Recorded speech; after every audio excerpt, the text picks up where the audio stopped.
दोस्तों, आज के इस वीडियो के माध्यम से हम आपको बताएंगे कि जूनियर इंजीनियर बनने के लिए डिप्लोमा में आपका कितना परसेंट मार्क्स होना चाहिए।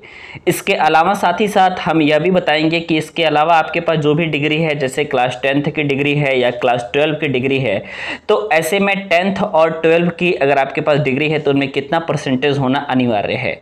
इससे पहले मैं सभी स्टूडेंट को ये बता देना चाहता हूं कि अभी भी भारत सरकार के बहुत सारे ऐसे डिपार्टमेंट है जहां पर परसेंटेज पर सिलेक्शन होता है, और आप याद रखिए कि जिसका परसेंटेज अच्छा होता है सिर्फ वही स्टूडेंट सेलेक्ट हो पाते हैं, क्योंकि वहां पर रिटन एग्जामिनेशन का कोई क्राइटेरिया नहीं होता। सबसे पहले हम बात करेंगे एसएससी जेईई के बारे में, रेलवे जेईई के बारे में, डीएमआरसी जेईई के बारे में, और इसी के साथ ही साथ इंडियन मेट्रोलॉजिकल डिपार्टमेंट में साइंटिफिक असिस्टेंट के पोस्ट के बारे में। क्योंकि अगर आप पॉलिटेक्निक कर रहे हैं तो सबसे ज़्यादा जो जूनियर इंजीनियर की वैकेंसी देखी जाती है इन्हीं डिपार्टमेंट में देखी जाती है। यूपीपीसीएल भी इनमें से एक है, क्योंकि आप देखेंगे कि हर साल लगभग जूनियर इंजीनियर की वैकेंसी यूपीपीसीएल में भी आती है।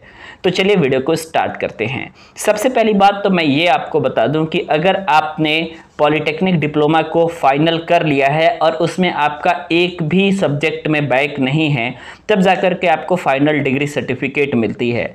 याद रखिएगा, डिग्री सर्टिफिकेट तभी मिलेगी जब आपका कोई भी बैक किसी भी सेमेस्टर में बचा नहीं होगा, सारा क्लियर होगा, तब जाकर के ये चीज़ें आपको मिलती हैं। दूसरी बात तो मैं आपको ये बता दूं कि अगर आपने अपने डिप्लोमा को क्वालिफाई कर लिया है तो उनमें आपका जो मिनिमम परसेंटेज होना चाहिए वो 50% होना चाहिए। 50% से कम अगर आपके पास डिप्लोमा है तो बहुत सारे ऐसे फॉर्म हैं जिसको आप फिल नहीं कर पाएंगे।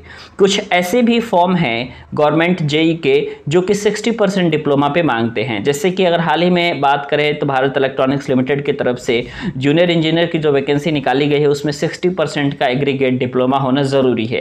यानी अगर आपने 60% से पास किया हुआ है डिप्लोमा, तब जाकर के आप इस फॉर्म को अप्लाई कर सकते हैं।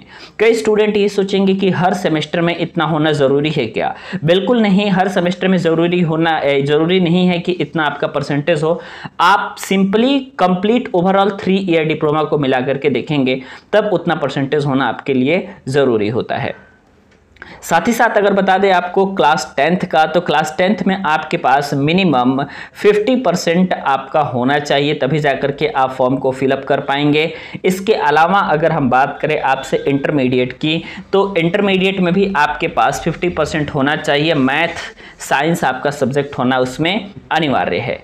कुछ ऐसी जूनियर इंजीनियर की वैकेंसी देखी जाती है या साइंटिफिक असिस्टेंट की वैकेंसी देखी जाती है मैक्सिमम इंडियन मेट्रोलॉजिकल डिपार्टमेंट और आईएसआरओ में, जहां पे 10+2 के बाद 3 ईयर डिप्लोमा मांगा जाता है। आप में से ऐसे बहुत सारे स्टूडेंट होंगे जो कि क्लास 10th के बाद 3 ईयर डिप्लोमा करते हैं, तो फिर वो इंटरमीडिएट नहीं करते, क्योंकि फिर वो इंटरमीडिएट का सवाल ही नहीं आता। कुछ ऐसे स्टूडेंट होते हैं जो 10+2 के बाद 3 ईयर डिप्लोमा करते हैं, तो वही लोग सिर्फ कुछ एक ऐसी वैकेंसी है जो स्पेसिफिकली 10+2 के बाद 3 ईयर डिप्लोमा के लिए आती है, वहाँ पे वो फॉर्म एलिजिबल हो सकते हैं, वहाँ पे भर सकते हैं।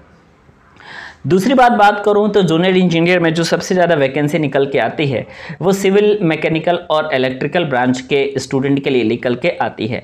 लेकिन इसके अलावा भी जितनी ब्रांचेस है वहाँ पे भी वैकेंसी आती है, लेकिन हर साल नहीं आती है जैसे कि इन सारे ब्रांचों में आती है। जैसे कि बात करें इलेक्ट्रॉनिक्स हो गया या कंप्यूटर साइंस हो गया या केमिकल इंजीनियरिंग हो गया, इन सभी डिपार्टमेंट में हर साल गवर्नमेंट वैकेंसी नहीं देखी जाती है। मैक्सिमम बात करें तो इंडियन रेलवे और मेट्रोलॉजिकल डिपार्टमेंट और दिल्ली मेट्रो, ये कुछ ऐसे ऑर्गेनाइजेशन हैं जहां पे सिर्फ और सिर्फ आपकी वैकेंसी निकलती है, लेकिन वो भी आपकी 3 साल या 4 साल के रेगुलर अंतराल पर निकलती है। मुझे उम्मीद है वीडियो समझ में आई।